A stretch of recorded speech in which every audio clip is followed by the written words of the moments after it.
Assalamualaikum warahmatullahi wabarakatuh. Apa kabar anak-anak semuanya? Alhamdulillah, mudah-mudahan baik-baik semuanya ya dalam kesempatan kali ini. Walaupun dalam kondisi pandemik seperti ini, ya mudah-mudahan kita selalu diberi kesehatan oleh Allah Subhanahu wa taala dan belajar tetap kita berjalan. Tidak ada kata adanya pandemik ini kita tidak belajar, ya. Baik, pada kesempatan ini saya Muhammad Hatta akan membawakan materi pembelajaran terkait dengan eh, bahasa Indonesia di Madrasah Aliyah Hunebera. Tentunya ini adalah materi perdana dan untuk semua kelas, baik kelas 10, 11, dan 12. Materi kali ini yang akan saya bahas dalam pelajaran bahasa Indonesia kali ini adalah terkait dengan teks drama. Ya, mungkin Anda semua sudah tahu terkait dengan drama karena dalam pembelajaran ini, materi ini di tingkat SLTP pun sudah diajarkan terkait dengan drama, dan di SLTA khususnya adalah Madrasah Aliyah Hunebara pun ada materi drama, ya. Ini adalah tujuan dari pembelajaran kita dari kompetensi dasar. Boleh Anda lihat, ya. Ini adalah kompetensi dasarnya. Kemudian tujuan dari pembelajarannya pun, ya, silakan Anda baca sendiri. Pertama ada mengidentifikasi unsur drama tradisional modern yang disajikan dalam bentuk pentas atau naskah, menelaah karakteristik unsur dan kaidah kebahasaan dalam teks drama yang berbentuk naskah dan pentas, kemudian menginterpretasi drama tradisional modern yang dibaca dan ditonton, didengar, kemudian menyajikan drama dalam bentuk pentas atau naskah. Baik, sebelum saya lanjutkan dalam materi drama, teks drama ini, kami harapkan kepada para siswa semuanya agar mengisi daftar hadir, yaitu mengkomen di kolom di bawah ini. Selain itu juga tonton sampai selesai dan tak lupa juga subscribe dan like. Pertama adalah terkait dengan pengertian drama. Di sini boleh Anda lihat, boleh anak-anak baca. Teks drama adalah suatu teks cerita yang dipentaskan di atas panggung disebut teater, atau tindakan pentasan di atas panggung, drama radio, televisi, atau film. Drama secara luas dapat diartikan sebagai salah satu bentuk sastra yang isinya tentang hidup dan kehidupan yang disajikan atau dipertunjukkan dalam bentuk gerak. Itu adalah drama. Dengan kemajuan zaman, ada yang namanya drama, ada yang namanya sinetron, dan ada yang namanya film. Itu dalam sebuah unsur itu sama, cuma dalam segi pementasan itu berbeda. Kalau drama itu pentaskan secara langsung di panggung, tapi kalau sinetron, film yang lain itu kan melalui syuting, dan itu banyak arahan atau meng-cut terlebih dahulu kemudian diedit yang lebih dalam lagi. Itu adalah salah satu perbedaan antara drama yang dipentaskan di panggung dengan sinetron ataupun film yang ditayangkan di TV, karena itu ada proses pengeditan atau cutting, ya. Ada cuttingnya, di-cut dulu. Kalau ada salah di-cut dulu. Itu adalah untuk sinetron ataupun film yang dipentaskan di televisi. Kemudian kita sudah mengetahui apa itu drama. Di dalam drama itu ada yang namanya dengan unsur-unsur drama. Nah, dalam unsur-unsur drama ini yang kita tahu ada alur, amanat, kemudian tokoh, tema, latar, dan sarana, ya. Jadi ada alur. Nah, alur ini adalah sebuah rangkaian, ya. Alur itu adalah sebuah rangkaian dalam sebuah cerita, itu alur, ya. Rangkaiannya dari mulai pertama adalah pengenalan cerita, ya. Kemudian ada pengenalan konflik, ya, pengenalan konflik ataupun pengenalan masalah. Kemudian ada klimaks, kemudian nanti ada penutup. Nah, dalam sebuah drama ini penting yang namanya dengan alur. Boleh Anda rasakan ketika Anda melihat film atau melihat drama, di tengah-tengah perpentasan drama, mungkin Anda pasti kebingungan. Loh, ini drama apa? Terus bagaimana jalan ceritanya? Ini akan terjadi seperti itu karena kita tidak mengikuti alur dari pengenalan cerita. Nah, ini adalah alur. Biasanya kalau kita nonton di pertengahan pementasan, nah kita akan banyak tanya, ini siapa? Ini siapa? Nah, itu. Jadi karena kita tidak memahami sebuah alur, gitu, tidak memahami sebuah alur cerita di sini. Ya, tidak memahami sebuah alur cerita. Kemudian dalam sebuah unsur drama pun ada yang namanya amanat. Nah, amanat ini adalah suatu yang disampaikan kepada penonton, ya. Sesuatu yang disampaikan kepada penonton, baik atau buruknya dalam sebuah drama. Nah, itu yang akan dicerna oleh sebuah penonton. Makanya ketika kita membuat drama atau membuat film atau membuat cerita dan sebagainya, kita harus mempunyai amanat yang positif yang disampaikan kepada penonton. Itu lebih penting. Apalagi adalah dalam konteks pendidikan, itu harus mempunyai amanat yang bisa diterima oleh penonton. Contoh umpamanya dalam sebuah cerita atau drama Malin Kundang.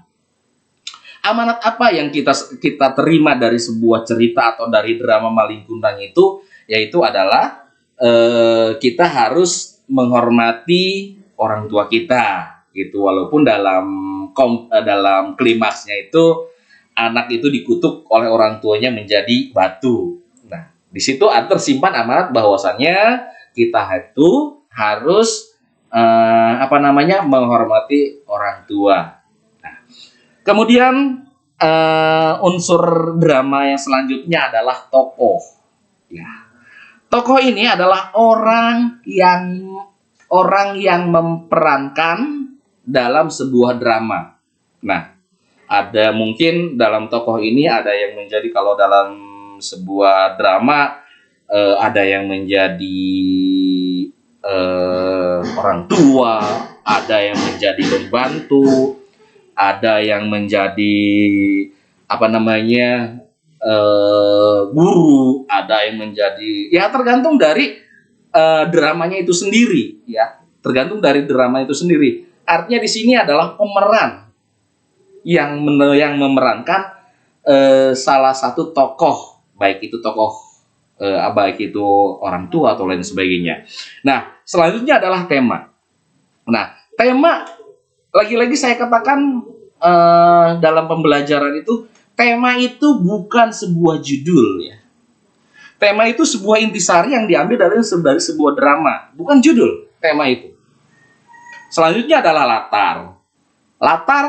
Latar itu bisa terkait dengan tempat, bisa terkait dengan waktu, itu adalah latar. Biasanya yang yang mendukung dari latar itu adalah, kalau memang latar itu tempat, itu yang sangat mendukung dalam drama itu adalah properti. Ya, properti yang mendukung dalam sebuah drama. Umpamanya tempat latarnya itu adalah hutan, maka settingan panggung yang ada di dalam di pementasan drama itu, umpamanya latarnya hutan, ya harus pepohonan banyak gitu. Kalau memang latarnya itu kelas, bagaimana settingan panggung itu harus kelas gitu. Itu adalah latar gitu. Kemudian kalau latar waktu yang menunjangnya ini adalah biasanya lighting. Ya, lighting itu lampu, ya. Jadi itu yang mendukung dari latar itu dari properti ataupun dari lighting. Walaupun lighting itu adalah bagian daripada properti, ya. Lighting itu adalah bagian dari properti. Nah, kalau memang itu latarnya itu tempat, maka propertinya itu harus menyesuaikan dengan tempat yang kita inginkan, ya. baik itu umpamanya latarnya kelas, ya settingan panggung di situ itu harus kelas. Nah, kalau memang itu latarnya adalah waktu, lightingnya yang kita mainkan, makanya sangat penting yang namanya properti untuk mendukung latar. Nah, latar, kemudian sarana. Nah, ini yang saya katakan, sarana ini adalah properti. Baik itu lighting, baik itu untuk dekorasinya, dekorasi panggung, kemudian kostum, itu termasuk kepada dekorasi, ya kepada sarana ya. Sorry, itu termasuk kepada sarana. Baik itu lighting, kemudian perlengkapan panggung yang lainnya untuk untuk menentukan sebuah latar tempat juga itu penting. Kemudian kostum sangat menunjang dalam sebuah pementasan drama. Ya, kostum itu sangat menunjang kepada pementasan drama. Ketika kita memerankan tokoh seorang ibu, nah maka orang tersebut kostumnya harus memakai kostum seorang ibu gitu. Ya, ketika dia memerankan tokoh pelajar, seorang pelajar, maka ya kostumnya harus pakai baju pelajar gitu. Nah, itu harus bisa menyesuaikan karena itu sangat penting dalam sebuah pementasan drama. Selanjutnya dalam struktur teks drama di sini ada yang namanya prolog. Nah, prolog ini kita kembali tadi bisa dikatakan adalah pengenalan cerita, ya. Biasanya dalam prolog ini bisa disampaikan secara langsung ataupun yang namanya prolog itu disampaikan secara langsung ya kalau prolog itu, atau adegan pembukaan ya. Nah, ini prolog. Pada suatu hari datanglah seperti itu adalah ada prolognya. Kemudian dialog. Nah, dialog ini adalah percakapan ya. Dialog itu adalah percakapan. Ya, nggak mungkin yang namanya sebuah drama itu tidak ada percakapan, itu nggak mungkin. Pasti ada sebuah percakapan. Ya, orang mengerti gimana kalau memang itu tidak ada sebuah percakapan dalam sebuah pementasan drama. Nah ini dialog. Nah, dialog di sini kita harus mendalami dulu terkait dengan tokoh-tokoh yang kita mainkan di sini. Ya, percakapannya. Bagaimana dialog seorang ibu yang bijak umpamanya, ataupun peran seorang ibu tiri, bagaimana percakapannya atau dialognya, bagaimana kalau memang seorang bapak, bagaimana kalau kita mempunyai peran yang peran antagonis gitu ya. Ya, kalau antagonis kan bisa sangar gitu ya. Ataupun sebenarnya. Nah, kita ini di sini kita harus bisa menyesuaikan percakapannya sesuai dengan tokoh yang kita perankan. Kemudian yang selanjutnya adalah epilog. Nah, ini adalah akhir atau penutup. Biasanya di sini adalah dari klimaksnya. Nah, ini adalah epilog.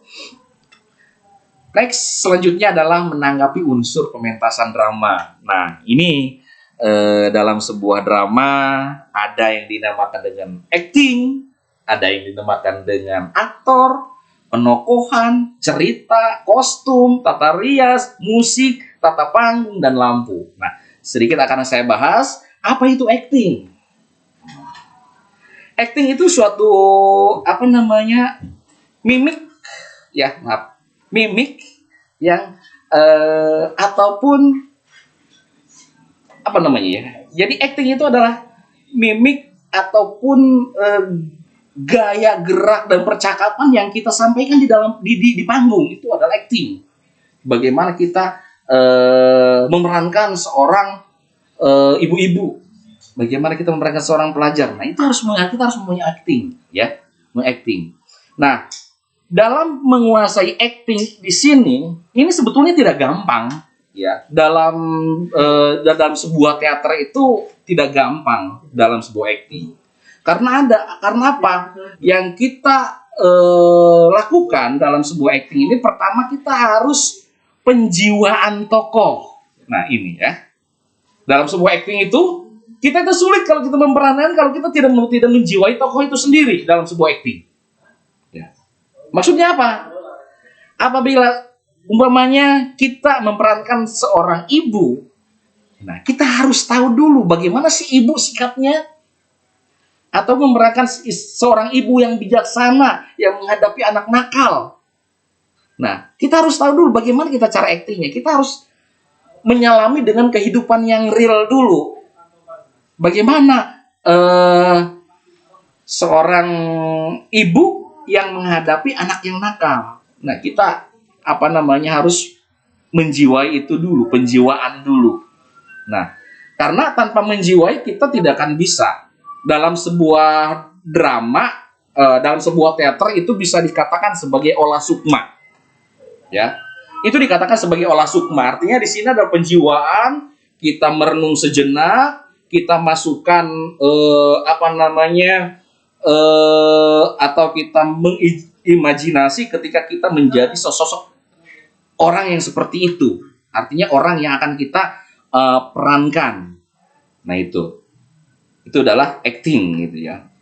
Ya, ketika acting kita seorang antagonis, ya kita harus antagonis. Antagonis itu bukan berarti marah. Bukan marah aja, tapi antagonis secara luas itu bisa dia itu jahat ataupun apa gitu. Sinis. Ya bisa sinis dan lain sebagainya, itu adalah antagonis. Nah, kemudian aktor. Nah, aktor ini adalah orang yang memerankan peran tersebut, aktor. Kemudian penokohan, ya. Kemudian penokohan. Apa itu penokohan? Orang yang sama dengan aktor, ya. Penokohan dan aktor itu hampir sama, gitu. Aktor dan penokohan. Tokohnya sebagai apa, gitu. Kemudian cerita. Nah, pastinya dalam sebuah drama itu pasti ada cerita yang kita angkat, ya. Ada sebuah naskah. Di dalam naskah itu ada sebuah cerita yang akan kita perankan. Kemudian kostum. Nih, kostum di sini yaitu adalah pakaian kita yang kita pakai. Gitu. Kostum, make up di sini. Ya, kostum itu pakaian ya, karena nanti kalau make up itu kata rias ya. Kostum itu pakaian yang kita pakai. Kita memerankan seorang bapak-bapak, kita pakainya pakaian seperti bapak-bapak. Kalau kita perannya seorang orang gila, ya kita kostumnya harus pakai kostum orang gila. Ya, seperti itu. Bagaimana kita harus dekil, bagaimana kita harus acak-acak, itu adalah kostum. Kostumnya. Kemudian tata rias. Nah, tata rias juga mendukung dalam pementasan drama. Tata rias itu sangat mendukung juga dalam pementasan drama. Artinya di sini adalah tata rias bagaimana make up-nya biar kelihatan tua, biar kelihatan kumel, atau biar kelihatan gagah berwibawa. Ini adalah dari tata rias. Nah, dan tata rias juga ini juga nanti ada keterkaitan dengan lampu juga. Karena apa? Karena ketika di shoot ataupun ketika ada lampu itu akan bisa terlihat jelas. Oh iya, kok mirip banget gitu dengan ibu-ibu, kok mirip banget dengan bapak-bapak, kok mirip banget gitu dengan orang gila. Nah, itu dari tata rias. Kemudian musik. Musik juga sangat berpengaruh dalam pementasan drama, musik. Nah, selanjutnya adalah tata panggung. Nah, tata panggung ataupun properti juga, boleh dikatakan properti. Nah, itu tergantung dari latar. Saya katakan dari awal adalah tergantung dari latar. Gitu. Kalau memang latarnya itu adalah sekolah, tata panggungnya harus settingan panggung semuanya itu harus seperti di kelas, ya. Settingan panggungnya seperti di kelas gitu. Kalau memang itu di tata panggungnya umpamanya untuk di hutan, ya harus banyak pepohonan dan sebagainya. Itu adalah tata panggung. Kemudian juga terkait dengan lampu juga ya, tata lampu juga itu sangat keterkaitannya dengan tata panggung lampu ya, tata lampu. Bagaimana memasang lampu tembak kalau memang pementasan besar ya. Kalau peletakan lampu di mana biar kelihatan hidup gitu. Itu sangat mempengaruhi kepada penonton itu dari lampu. Nah, itu ya, ada ini acting, aktor, penokohan, cerita, kostum, tata rias, musik, tata panggung, dan tata lampu. Nah, mungkin ini saja penjelasan dari saya sebagai pembuka, dan ini adalah sebagai pancingan saja untuk anak-anakku semuanya. Silahkan cari referensi lain terkait dengan tema ini, terkait dengan drama. Boleh Anda cari lagi dari referensi-referensi yang lain, karena semua orang mempunyai sebuah keterbatasan dalam penyampaian dan sebagainya. Jangan lupa juga kalian subscribe, like, komen, dan tonton sampai selesai ya. Selesai dari materi-materi yang disampaikan di perguruan Matlul Anwar Hunebara ini, karena pembelajaran kali ini ya kita mau tidak mau dengan sistem seperti ini. Oke, ada tanggapan, nanti silahkan kalian masukkan di kolom komentar ya. Boleh kalian cari referensi dari buku yang lain boleh, ataupun kalian lihat YouTube yang lain, silahkan searching saja. Nanti tulis di kolom komentar, akan saya kontrol semuanya. Pertama adalah bagaimana permainan aktornya. Yang kedua adalah bagaimana peranan tokohnya. Yang ketiga bagaimana kostum dan tata riasnya. Yang keempat bagaimana ilustrasi musiknya. Silahkan kalian masukkan di kolom komentar ini. Itu adalah sebagai bukti daftar hadir, dan cantumkan nama dan kelas ya. Untuk kelas 10, 11, 12 cantumkan di kolom komentar. Saya nama Warsiti, Aliyah atau kelas 10 Aliyah namanya. Nah, di sini terus kalian cantumkan bagaimana permainan aktornya, bagaimana pemeranan tokohnya, bagaimana kostum yang tata riasnya, bagaimana ilustrasinya, musiknya.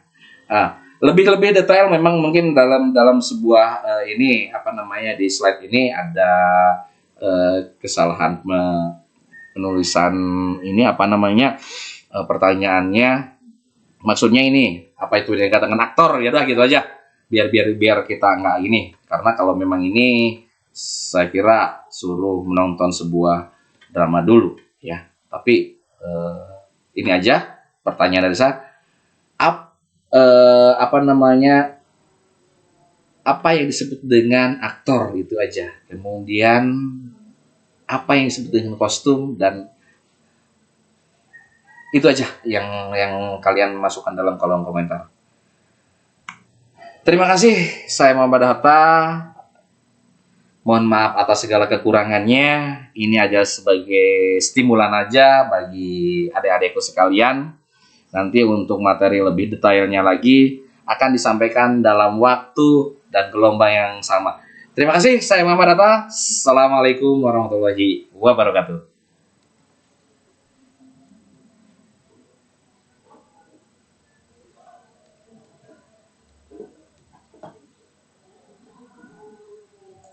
Yuna.